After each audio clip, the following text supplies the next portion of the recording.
Welcome back, and now we continue our coverage with you for the second day of Egyptians voting abroad. We are joined by Dr. Atef Abdel Gawwad, political analyst from Washington. Dr. Atef, thanks for being with us. Good evening. Hello, how are you? I'm fine, and you?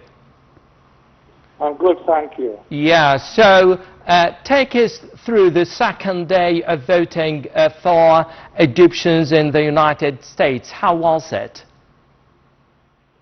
Well, as you know, today is Saturday, and at least here in the U.S., which is ideal for people to come out and take part in the voting process, because Friday and weekdays, they are working days, unlike in Egypt, we take Saturday and Sunday off. So that's why you find a great deal of enthusiasm and desire to participate. People come from different distances, very long distances, to take part in the process.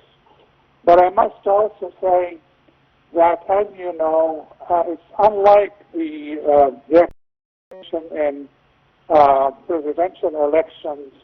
The parliamentary election, it requires people from the district, like, in other words, people from Alexandria, Egypt, cannot take part in voting for a candidate in Cairo. So you have to take, if you take that into account, and you see the great interest still displayed by the voters, you will see that people are still interested, even though their choices might be limited.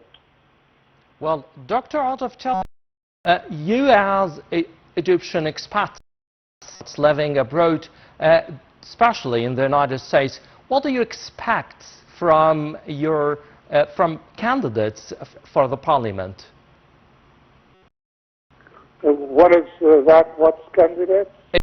Expectations. What are your expectations? What do you want from candidates for the parliamentary elections?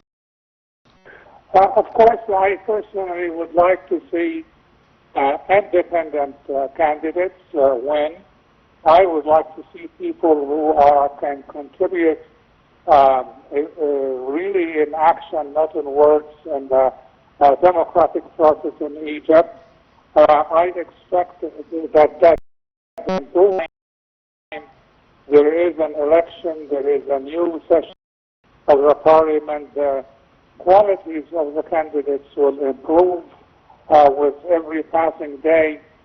So as far as the voters are concerned, I'm only worried about the numbers, because, as you know, you might find a great deal of numbers in countries like Saudi Arabia and other overseas locations, but in Egypt, in the U.S., in Washington, New York, Chicago, Los Angeles, the number is still is very limited.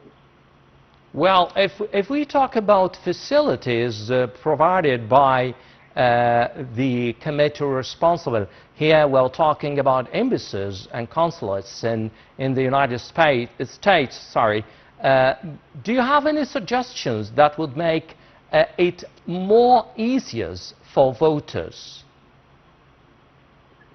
Yes, I think that even though the embassy and the Ministry of Foreign Affairs and other authorities take a great deal of effort or make a great effort to facilitate the process,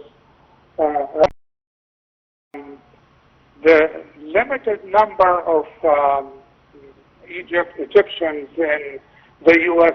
generally, outside of and the big cities, And also the other factor is that you have districts in Egypt that a voter cannot go from Cairo, his district, to Alexandria, for example, to vote for a candidate in Alexandria. So those two factors combined will limit place a limitation on the process. But on the other hand, as I also mentioned to you, there is room for improvement, and we witness improvement every cycle of election we see, every cycle of voting we see.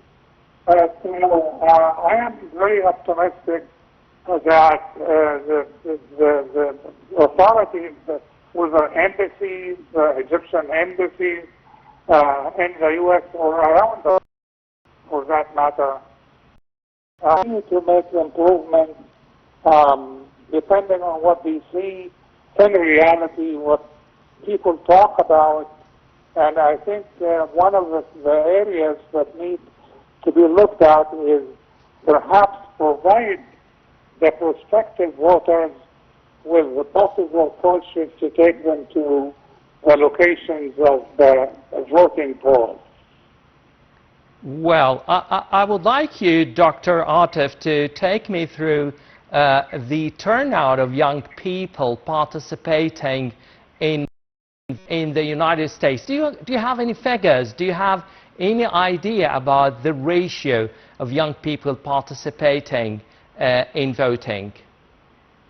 You're talking about young Egyptians or yes, young voters in general? Young Egyptians, of course, young people.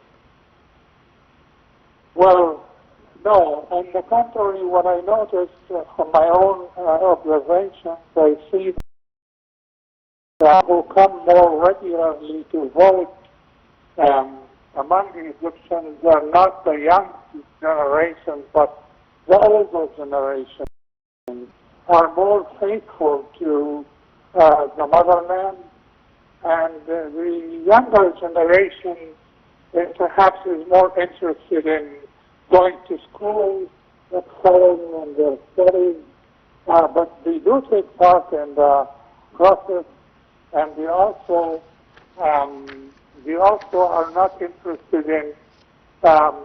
Sometimes you see a little tension when they come and confront some supporters of some fringe groups. Right. Yes. Okay. Dr. Atef Abdel Gawwad, political analyst from Washington. Thanks for being with us. Thank you. Thank you.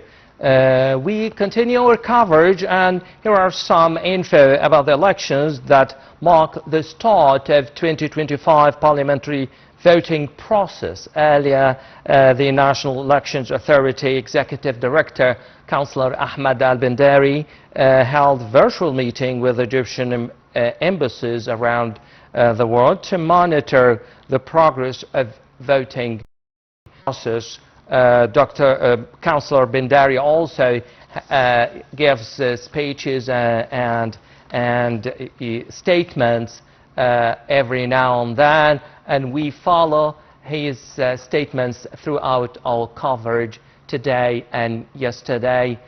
We continue our coverage with you. We'll go for a short break, and after that we continue our coverage. Please stay tuned.